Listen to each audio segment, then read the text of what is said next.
I'm going to get to the main topic, of course, which lecture-wise, which is the Age of Absolutism, which we'll, of course, be talking about, like I said, the next 2 weeks. Of course, I'll discuss how a lot of these European states kind of develop, which are heavily centralized around powerful monarchs, which a lot of them have autocratic type powers. We'll see, which are, kind of before they even have anything like democracy. They don't have that back then, as you know.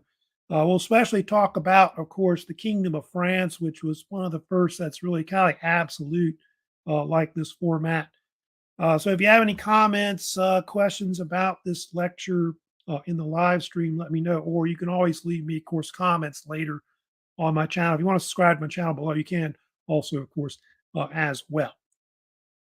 So anyway, like I said, I'm going to get into and discuss, of course, really the French Bourbon regime that's absolute government-wise. But I'll first kind of talk about the background of the Age of Absolutism, which really dominates early modern Europe between the 17th and the 18th centuries. We'll kind of first kind of get into like a definition of like what exactly is the Age of Absolutism.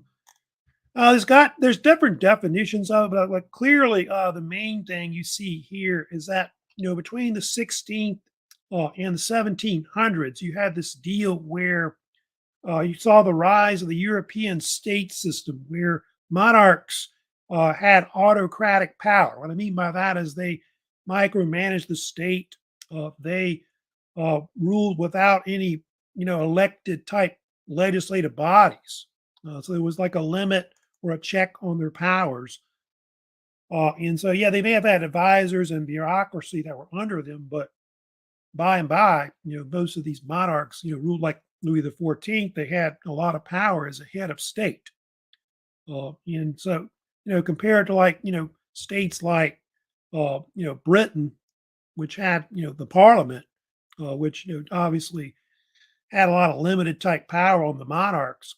They didn't really have that as much in Europe before that. So they'll eventually go to that, which will take a while by the 19th century. But going back to like the 17th, 18th centuries, that's the kind of governments that mostly ruled majority of Europe, were these powerful monarchs.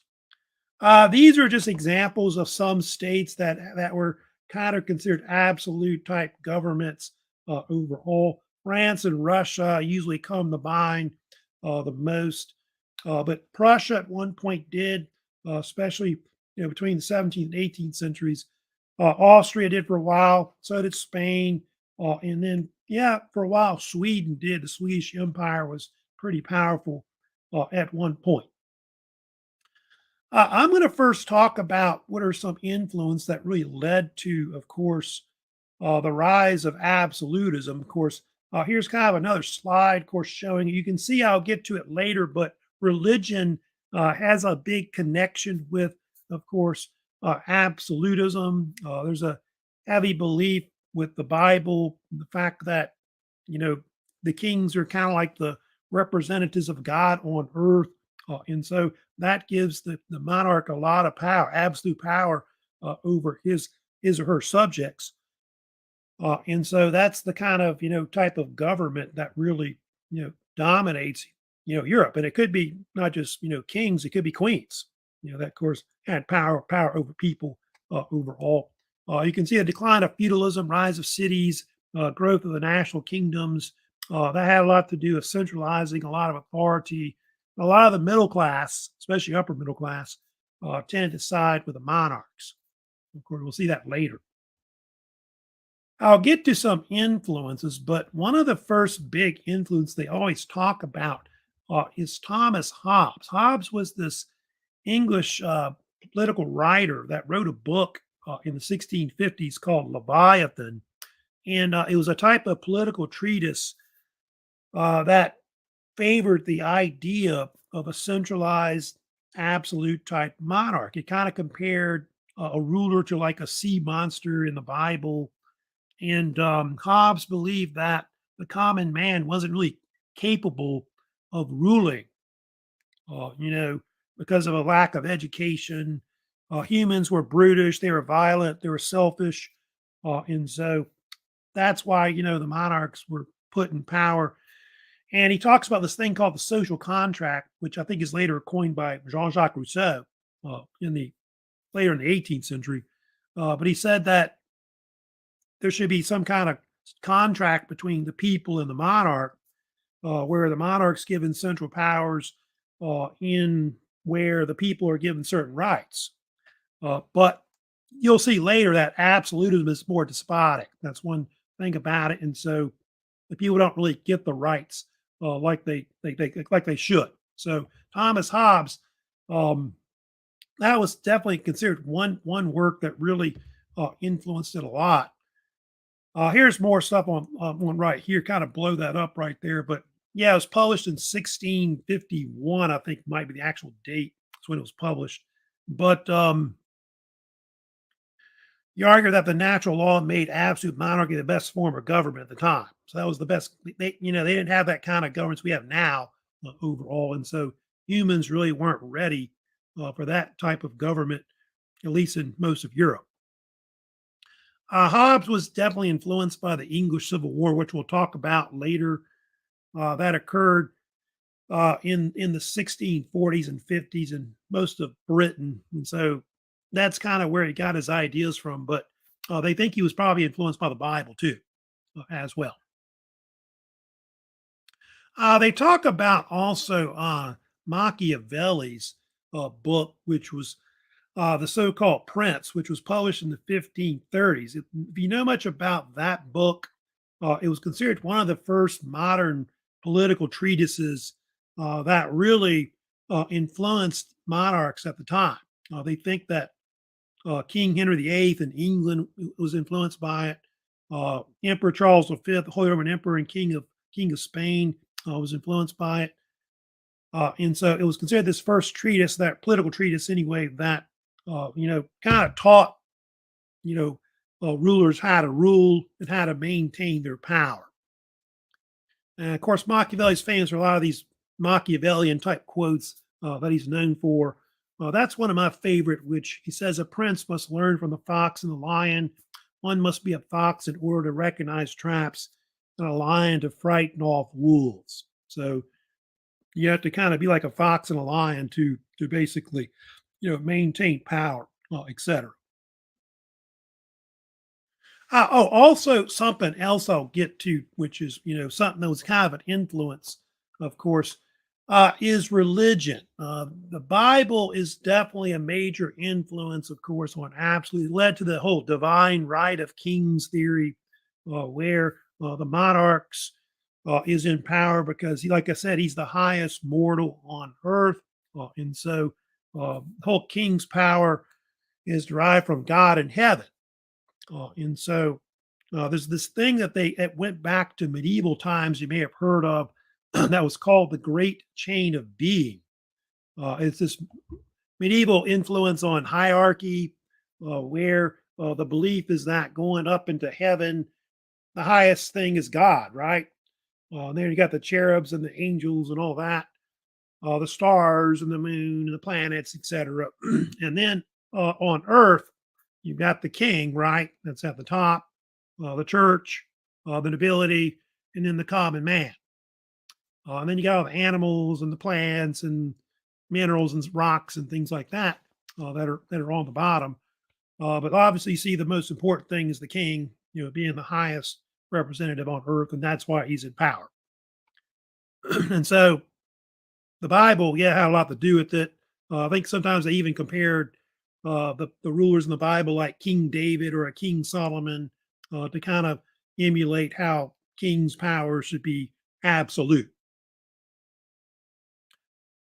Oh, sometimes they talk about the hand of justice, at least with the what you'll see with the French, and I've seen it in Europe being kind of used here and there also as well. But I know in France it symbolized the king's power as a ruler, like his absolute power, which I think they think it was a scepter originally that went back to King Louis the Ninth in the Middle Ages.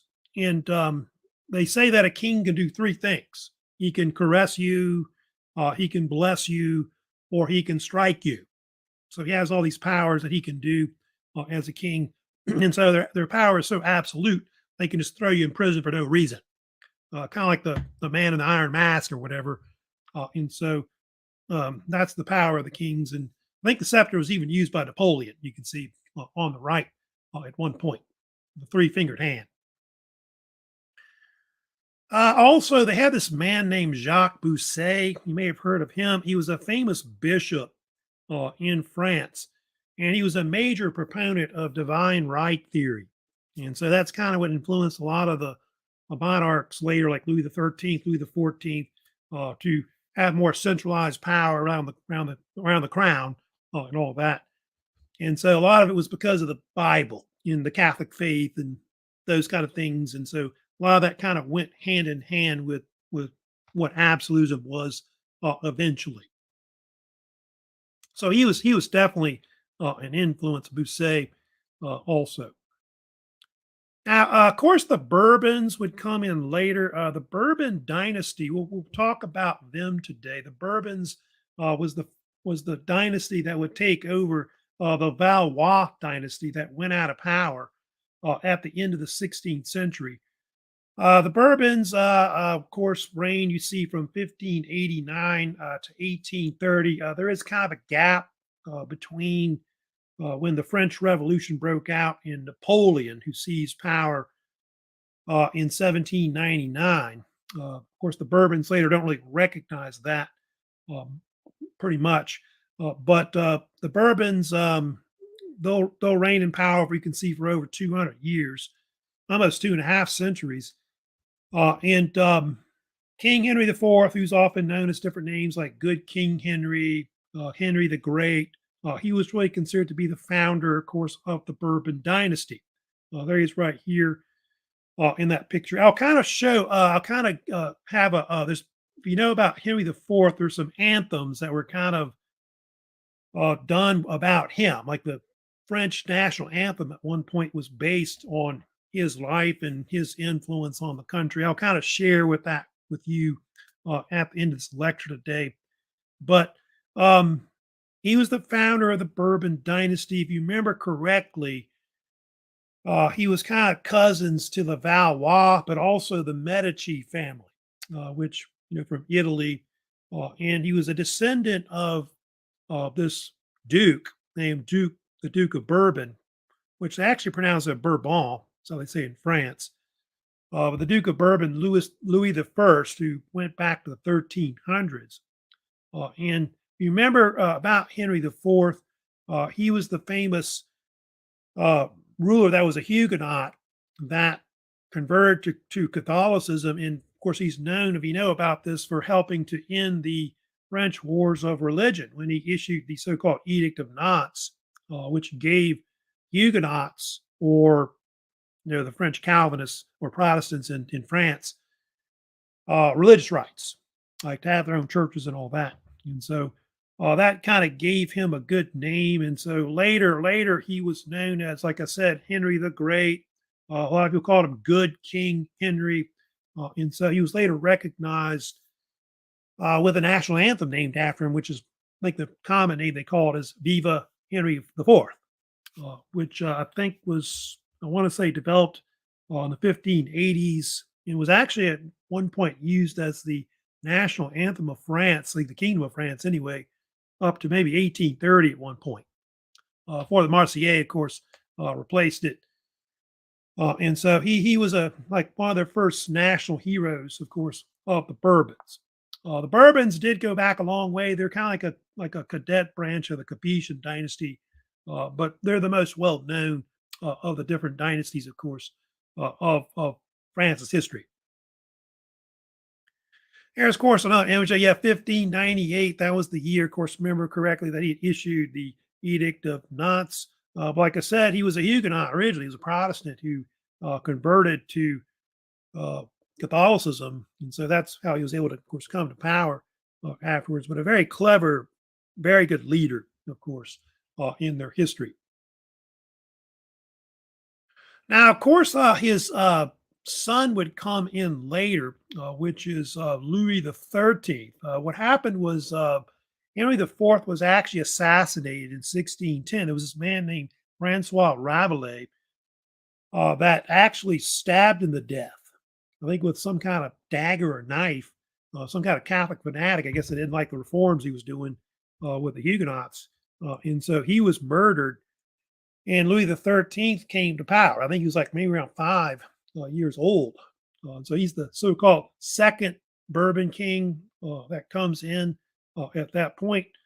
And they think it's under really Louis XIII that the French government becomes more centralized.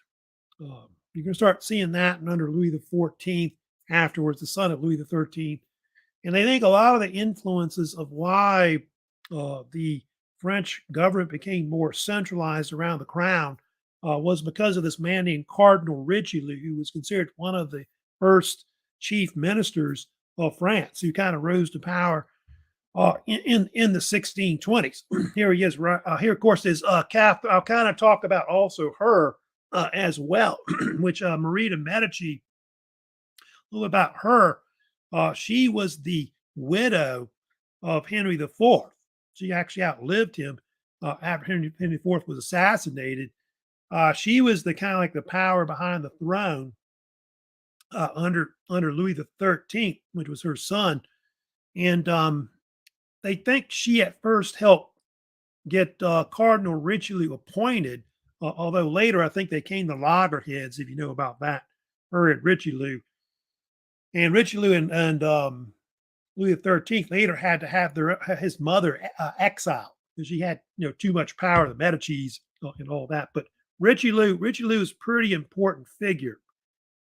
He is often later known as, about his nickname, he was called the Red Eminence because of the fact that he had a lot of power, but he was also a cardinal in the Catholic Church as well. He's often known as the Duke of Richelieu. He was so powerful, he had his own palace. Give you an idea in Paris how powerful he was. But his real name was Armand Jean Duplessis. But everybody called him the Duke of Richelieu or Cardinal Richelieu. So the Red Eminence, yeah, he really had a lot of power behind the throne. And he's kind of instrumental, Richelieu, in really helping to weaken the nobility further. I'll kind of explain a few things about what he did to try to do that. But one of the things they did under like Louis XIII and also later Louis XIV was they weakened the nobility by taking power from them. Like before that, a lot of nobility would be able to have their own troops, maybe have their own castles and fortifications and things like that. Well, under these monarchs, these absolute monarchs, the power, of the king, he became the commander in the chief and controlled all the forces, all the castles and things like that. All that was, of course, fortresses and things like that were now controlled by the king, the crown, his government, and all that. And so that's one way they weakened them. Also, they exempted a lot of the nobility from paying a lot of high taxes, which they put a lot of that on the other classes, like the middle, lower classes had to pay more taxes. And so that was another way to get them to kind of be more, controlled by the nobility and all that, by the monarch, I mean. Also, the middle class, especially the upper middle class, like the bourgeoisie, as they call them later, they're heavily in favor of the monarch, the crown, and a lot of them are like the bureaucrats. They help run the government and all that. Richelieu was a big proponent of this idea called raison d'etat, or if you want the English, the reason of state. It's the idea that national interests trump, whatever individual needs, like of the people. So the people don't matter. It's more like what the state needs, what their government needs, their military, and so on, their economy. Those kind of things are, of course, more important, of course, than basically that. By the way, talking about the nobility, we were kind of discussing about this, but a lot of the middle class, rose up, like the bourgeoisie. and they became nobility themselves. Like there's a case where there were two types of nobility that you had in France. Of course, the ones that hereditary that went back to like medieval times was the nobles of the sword or nobility of the sword. But then you could become a nobleman, like what they call nobles of the robe, if you were like in the government, like a judicial figure or something like that, administrator, somebody important in the government appointed by the king. And so that would enable you to kind of be part of the nobility. So you had that case where some of the upper middle class kind of become almost like nobility and things like that as well. Richelieu was also instrumental in helping to, why the 30 Years' War went in favor of the Protestants. If you know about this, a lot of his policies supported the states in Northern Europe, not just for political, economic reasons, but to get back at the Habsburgs and to weaken their empire. And so France is later deeply involved in that war. They helped to also end the war through a series of negotiations that end with the Peace of Westphalia, which later happened under Louis XIV. They think it's under Richelieu that they kind of set the future tone for that, because that's going to later lead to why France is becoming a major power afterwards. Richelieu is also known for other stuff like culture stuff. You may have heard about this, but the Académie Française, you may have heard of that, which is famous French consul that they set up in the 1630s that controlled a lot of the use of the French language. So whatever it's being used for, the arts, sciences, culture, literature, whatever, it basically controlled how the French language is used. And they create French dictionaries and things like that overall. So that's who Cardinal Richelieu is. A very important figure, in French history, and part of why, later they lead into, of course, with absolutism. Now, of course, the most famous king, of course, of Bourbon France is Louis XIV, the third Bourbon king. They consider him really to be the greatest absolute monarch of this whole age. In fact, his reign, if you know about it, is the longest in European history. I think he reigned something like 72 years in 110 days, which that's why that was a big deal about, I guess, Elizabeth II, because she died, 2 years short, I guess, of Louis XIV, but she was like the closest, monarch that could have passed that record, which I don't know if that'll ever be broken, by the way. Of course, Louis XIV is, Louisiana. It's named after him. Of course, we'll get to it later, but, he sent explorers to Louisiana at one point. And so that's kind of where the name eventually evolved from. But of course, in Louisiana, we know he's called the Sun King, right? Roi Soleil. That's the common nickname that he was often called. But a lot of people in Europe also called him Louis the Great. They called him also the Grand Monarch or Great Monarch. So those are nicknames that he was often called because of his influence. The fact that he had a major influence on other states, and also the fact that Louis XIV was heavily emulated. A lot of people copied him, and even his palaces were copied by other monarchs and all that.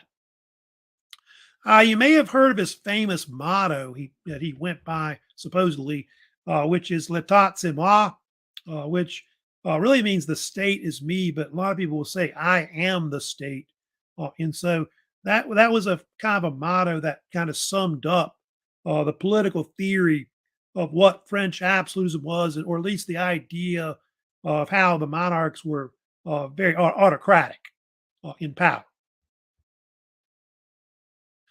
I'll get to it, but Louis really did not have a whole lot of power there. Of course, I'll kind of blow that up there, that image right there. But of course, that's one of the most famous paintings, of course, of Louis XIV on the right. His monarchy didn't really start out that powerful. As you know, when he came to the throne, he was around 4 years old. And so his minority of his throne basically went to really controlled by two people. They had Cardinal Mazarin, which they mentioned, by the way, in that short video, he became basically Louis XIV's chief minister and advisor of the state from about 1643 to about 1661. And so, in a sense, he was for almost 20 years, almost 2 decades, he was the de facto ruler of France. And he was, about Mazarin, he was heavily influenced by Richelieu. In fact, he was like basically, I think Richelieu was basically his mentor. And then also, don't forget, they had Queen Anne of Austria. I didn't really get into her, but that was the wife of Louis XIII. She, of course, was a widow, had survived basically after Louis XIII died. And she, by the way, maintained Mazarin and her had a very close relationship together. And um, she kind of helped control also the throne of Louis XIV early on.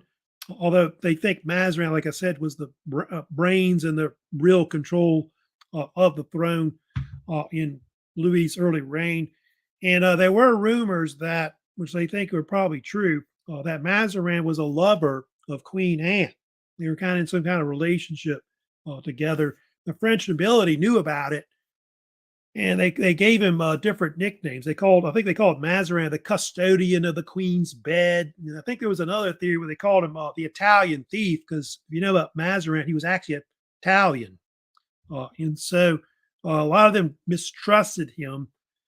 And what happened, if you know about during the early part of the reign, when Louis XIV was a teenager, they had this thing break out. They talked about in the video called the Fronde. The Fronde was like the civil war that broke out in France. It lasted about 5 years, from 1648 to 1653.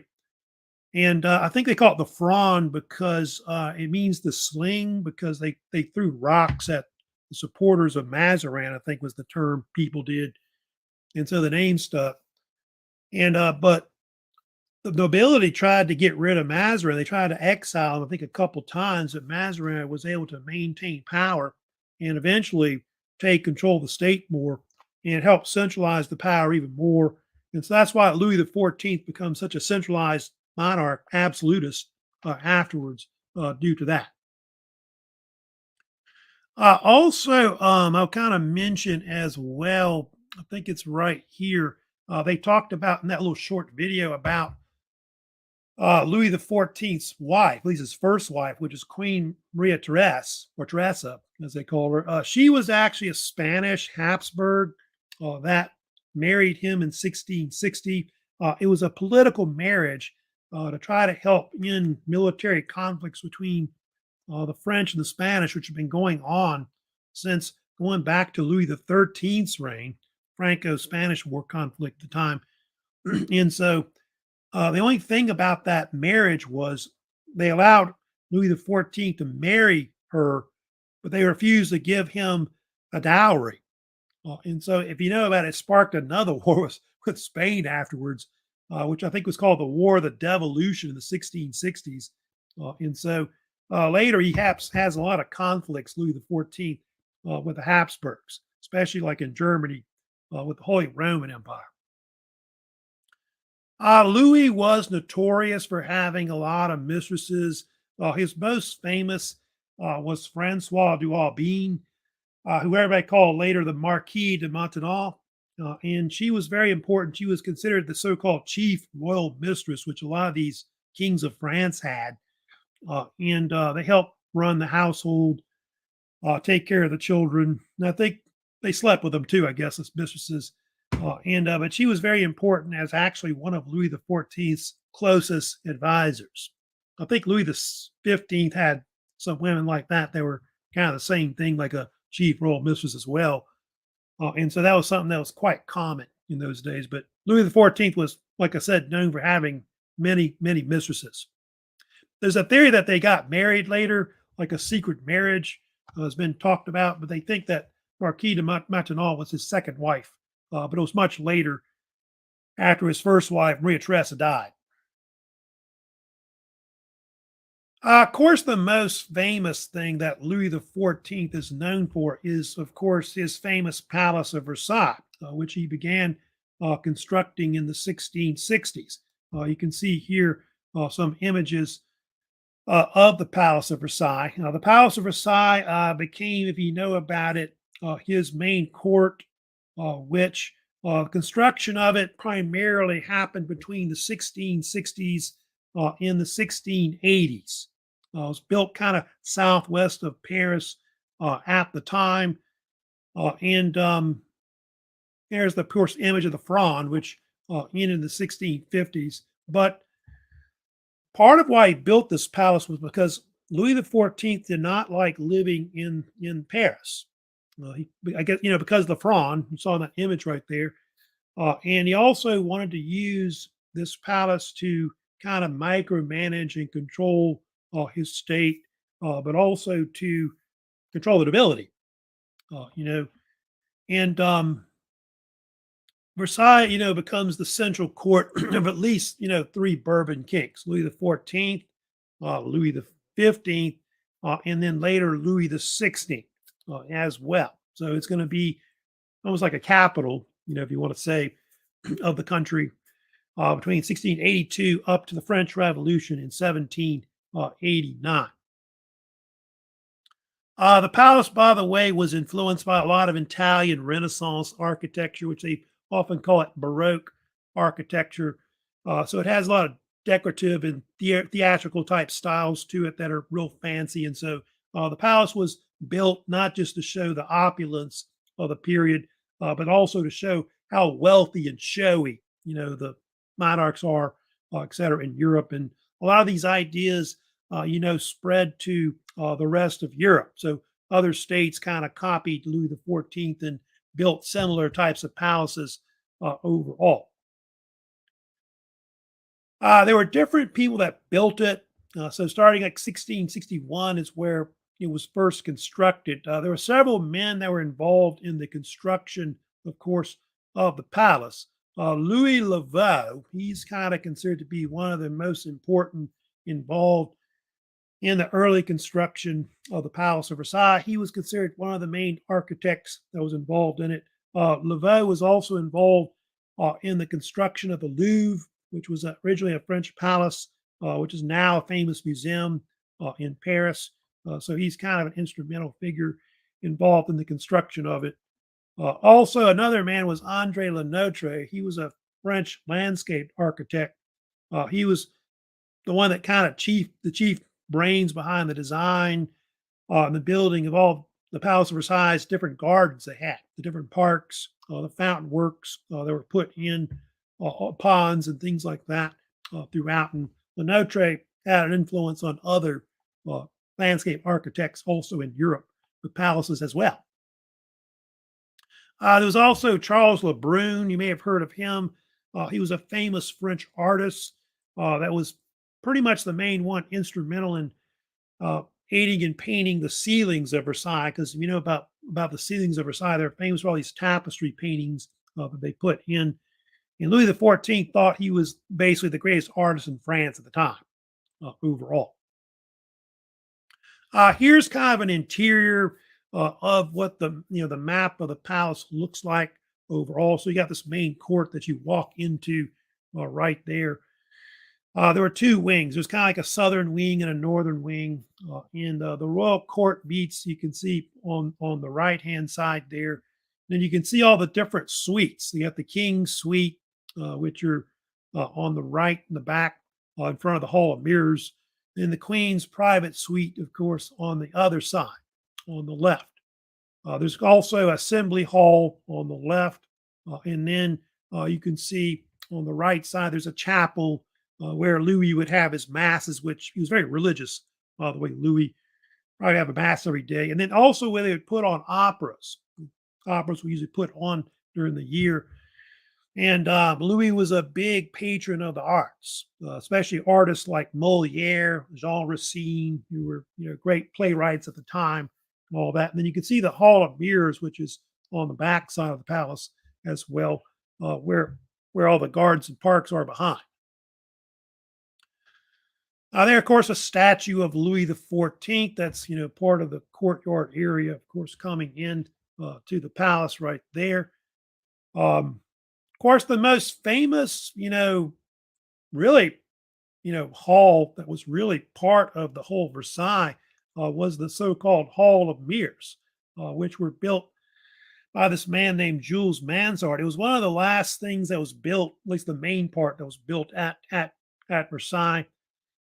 And Mansart began constructing it in the, I think it was in the 1670s is when it was construction began on it. And 1670, I think, was the year. And the mirror, of course, is very, very famous for its 17 mirror arches, which are on one side of this massive gallery, which is basically what it is. It's the largest room, really, in the Versailles Palace, and 246 feet by 33 feet wide. That's kind of give you an idea of the length of the actual Hall of Mirrors itself. I think I've got some other images, which is here's a better image of it right there. But each one of those 17 mirror arches has 21 mirrors on it, which I think the total mirrors is 357 mirrors. And you can see how fancy it was. All the marble, all the gold tapestry was put in it. And so it was created as this grand gallery to really impress people, not just French people, but foreign dignitaries or ambassadors that would come to France and things like that. And they say they held balls in there. And Louis XIV would meet people there and things like that as a monarch. I guess he might have maybe have his throne set up right there. You can see as well. And I think they even had royal weddings there and things like that. But if you know about the Hall of Mirrors, the most famous thing that happened in it was in 1919. That's where the Treaty of Versailles was signed, which ended World War One. It was also where the Germans in 1871 declared the German Reich or German Empire under the Kaiser and all that. So it's kind of known for a lot of history.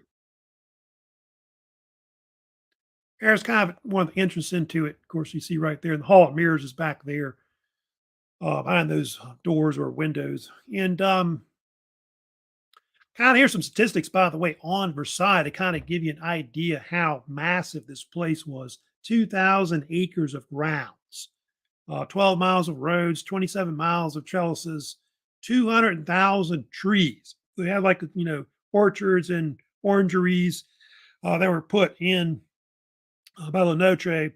210,000 flowers were put in.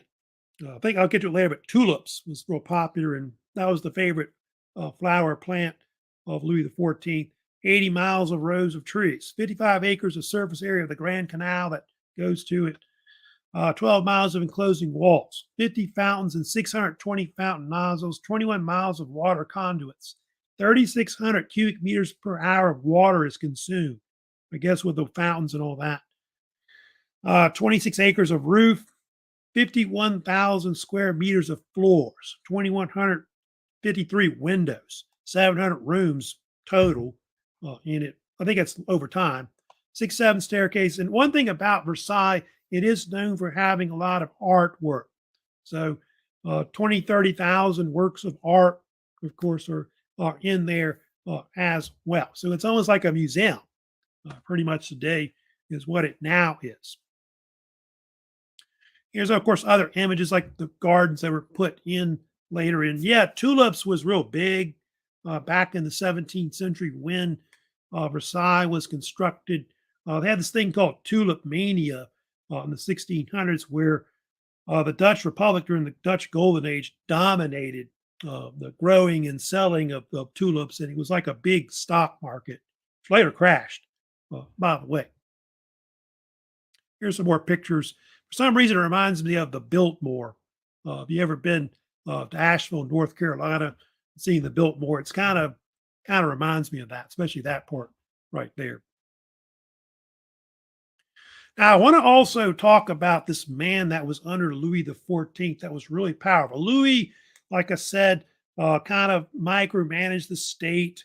He didn't really have a chief, prime minister like previous monarchs had before when he had total power over the state. But there was one man that had a lot of power that was pretty important, and that was Jean-Baptiste Colbert. He was really the closest man, really, to being Louis's chief minister. Really wasn't an official title, but his real title was Controller General of Finances, and he dealt a lot with a lot of France's economy and its empire overall. One thing about Colbert, they think he was a heavy influence on what they call mercantilism, which was starting to be the new form of economics throughout the world, especially in Europe. And mercantilism was a kind of like a prototype system to capitalism, which would develop later by the 18th, 19th centuries. But his brand of mercantilism was called Colbertism. So I'll kind of explain a little bit about that, kind of blow this up right here. But his idea of mercantilism was that they wanted to try and develop the nation's wealth. And the way to do this was to export more than import using royal colonies. And so the colonies would use for the natural resource and things that they need, cheap labor and so on overall. And they put heavy tariffs on imports. So they wouldn't want, to really trade with other countries as much, but trade within basically their empire. Mercantilism, the idea is to basically earn as much gold and silver as you can, and then have a favorable trade with your economics. They do subsidize a lot of industries, which is something that he's kind of known for, which I'll talk about. But these are the main French economies that were really dominant within the French Empire. New France, which French Canada was the big part of the French Empire, where they probably made the most money overall. The dominant trade there was the fur trade, which fur for a long time was a big craze in Europe, beaver and other types of pelts overall. Fisheries were important too. Off the east coast of Canada, they caught fish like cod, which was vital for the French economy, especially around Lent, because the French needed fish to eat around Lent because they couldn't eat meat. Also in India, they had a trading company there that was called the French East India Company. And it was vital in getting a lot of things like coffee, pepper, spices, cotton, and dyed woods, and things like that to France overall. And then in the Caribbean, of course, they grew sugarcane, which they used that to make sugar and rum and things like that, which they call it Saint Domingue, was the French name for Haiti, eastern part of Hispaniola. And so those are all parts of the whole, French Empire that were making a lot of wealth, and why Louis XIV was able to build Versailles and so on. By the way, Colbert was also known for developing other industries as well. Colbert developed this thing called the Gobelins, I think it's called Gobelins Manufactory in the 1660s, which was a type of tapestry factory. So, they're making those tapestries, right? Painting on the ceiling and stuff like that, for paintings or whatever. They needed that manufacturing thing for that, to make that dyed cloth, upholstery, or furniture and things like that. And so he was known for subsidizing that as a type of factory that produced types of things like that overall. He also had this glass industry created, which was a company called Saint Gobain. And Saint Gobain was this glass company that he created so that he could monopolize the glass industry in France. Because before that, you had to get glass from Italy. I think in Venice, the Venetians kind of controlled the trade a lot. And so that enabled them to dominate that field as well, besides tapestry in France. And then also he helped expand the French Navy. So a lot of people kind of consider Colbert to be the founder of the French Navy. He was like a secretary of the Navy, pretty much ran it. He also founded the Merchant Marine. French merchant marine as well. Then I think I told you that Colbert was the one that sent all the explorers to the Americas. Like we talked about, I think was it Joliet and Marquette? Explored the Great Lakes and the Upper Mississippi River, and then of course LaSalle, of course, also sent there as well, which discovered the bottom of the Mississippi River and claimed it for France, et cetera. And so that's all because, of course, of Colbert around the time.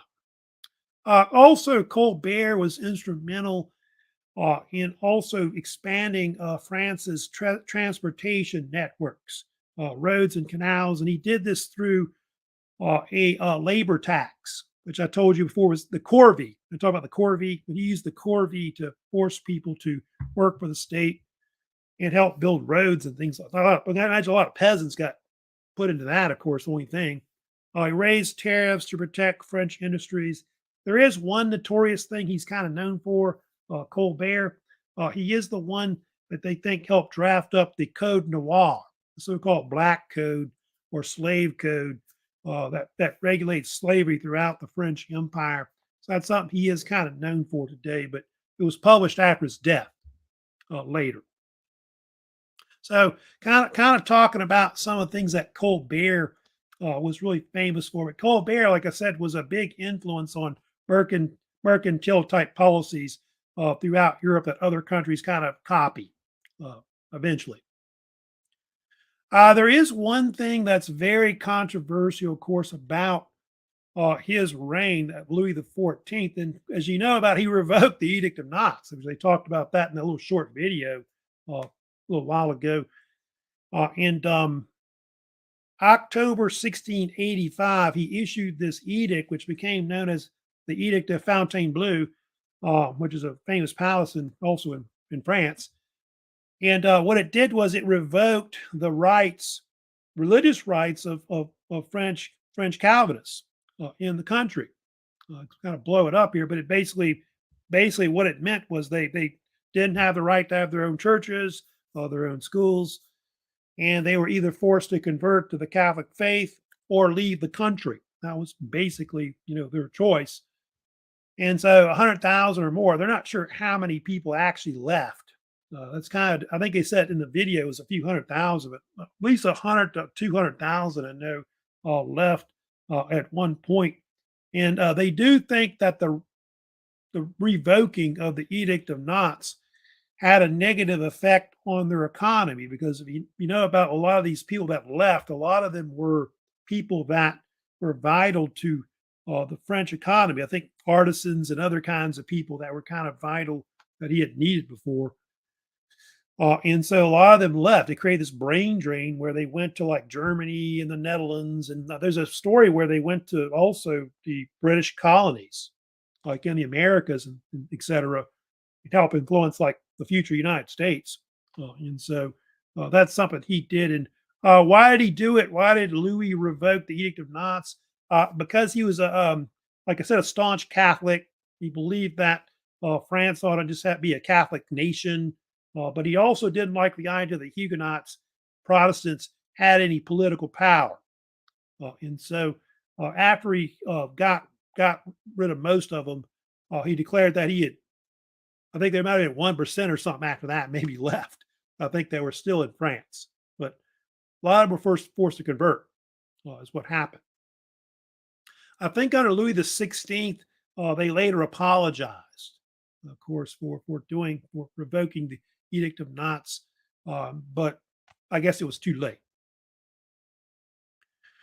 Of course, Louis the 14th would eventually get really old. If you know about Louis, I think he was like 77 when he died, and the end of his reign was of course very harmful. If you know about the later part of Louis the 14th's reign, he got the country in a lot of wars. In fact, he was involved in a lot of wars with his cousin, Emperor Leopold I, who was the Holy Roman Emperor and also ruler like where Austria is.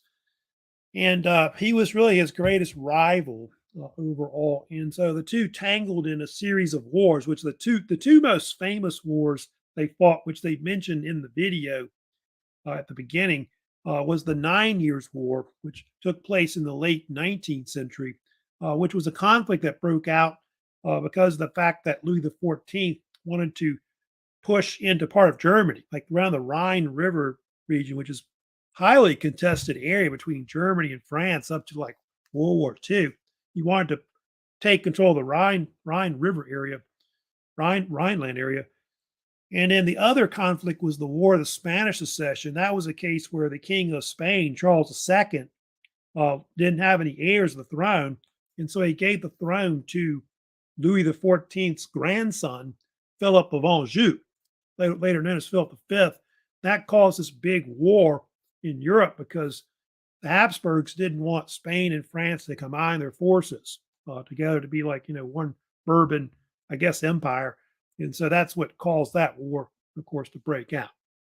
The king that came into power afterwards, of course, when Louis died, was Louis XV, who was like his great grandson, who was later nicknamed the Beloved. And of course, like they said in the end of that video, that supposedly the story was that Louis XIV left him this letter saying, don't do all the things I did as monarch, which I think he said, don't imitate me on all this building and especially war. He fought all these wars. It really led to a lot of high taxes, inflation, and economic problems that they say later, leads down the road to the French Revolution. So he doesn't learn, if you know about that, and he eventually gets into a lot of wars, of course, later. In fact, the French Empire, we'll get to it later in the 18th century, will decline. You get the rise of these other empires like the British Empire, which is more powerful, that controls a good chunk of the world. And they end up losing a lot of wars, especially the 7 Years' War was one of the, I guess, strategic wars that they lost to the British. And they also had a lot of, war debts that they got from backing not only that war, but the American Revolution. And so these are problems along with internal problems that they never really solved with France, especially socially, etc. That's going to lead down the road to, like I said, the French Revolution. Here's kind of a map of the French Empire, but you can see here up to the reign of Louis XIV, Louis XV, and even up to, I guess, the time of Louis the XV and XVI, they control vast amounts of territory throughout the world, and you can see it from Canada all the way down into Louisiana. Then you can see France on that map on the left. France wanted to push into like Germany and the Netherlands and all that, and that's part of what caused a lot of those wars with the Holy Roman Empire and Austria. There's Louis XV, of course, right there. They do have, of course, other rulers later that come in, which I'll kind of mention about just for later when we get to these different monarchs. But yeah, there are other Bourbon rulers that come to power. There's three others later that they have in power after Louis XV. You got Louis XVI on the left. You got Louis the 18th in the middle, and then Charles the 10th, who were all brothers, by the way. Louis the 16th was the grandson of Louis the 15th. And anyway, we'll get to him on the left. Louis the 16th is very famous for being the monarch when, of course, the French Revolution breaks out. His wife is very famous, Queen Marie Antoinette. He gets overthrown and later guillotined in the French Revolution. Later, Napoleon takes over. You have the Age of Napoleon, where he controls France up to about 1814 to 1815. And then Louis XVIII, who was a younger brother of Louis XVI, reigned afterwards as the monarch for about, I think, 10 years. And then on the right, you got the younger brother of Louis XVIII, of course, Charles X, who I think was sometimes called the Count of Artois, was the last Bourbon monarch that you have. So that the Bourbons will reign up to 1830. And you're probably wondering, where's Louis the 17th? Because there's 16, 18 there. Well, there was a Louis XVII who was the son of Louis XVI, but he died in prison during the French Revolution, so not really counted as a ruler. But the Bourbons, we'll get to it later, especially when we get to the French Revolution, age of Napoleon. Bourbons don't really consider that to happen. They kind of act like it didn't happen. French Revolution, Napoleon, and all that, and so they kind of just go 1589 to 1830. So anyway, but that's pretty much it. I'll talk more about the French later. I know when we get to the French Revolution, age of Napoleon, we'll get more into that period because it's kind of a period which is kind of chaotic. I know, but you'll see when they get rid of all this ancient regime of absolutism. I'll talk about that and the rise of democracy in the country. But later in the week, I'll kind of be moving on. I'll talk about the rise of the Habsburgs in Europe. The Habsburgs control vast amounts of lands in Spain, Germany, Austria, the New World. So we'll talk about them as well. And then next week, I think I'll get into like also the rise of like Prussia and Russia as well, because all those will be different topics, of course. That'll be on that first exam on the age of absolutism, more or less. But that's it for today. But before I go, I will show a little short video, of course, which is on the original national anthem of the Kingdom of France, which I told you was called Viva Henry IV. So we'll kind of hear what originally the national anthem actually sounded like, of course, before they got rid of it and replaced it with the Marseillaise, which is more famous today now. So I'll see y'all later, and here we go.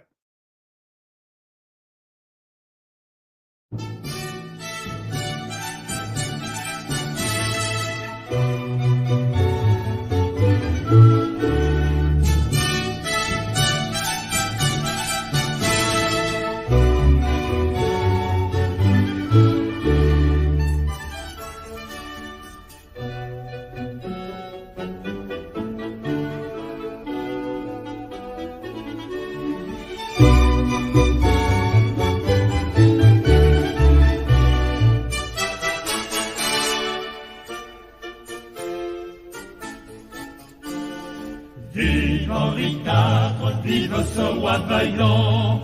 Vive Henri IV, vive ce roi vaillant.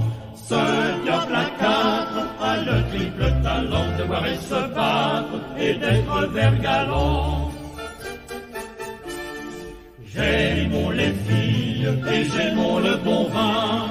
J'aimons les filles et j'aimons le bon vin.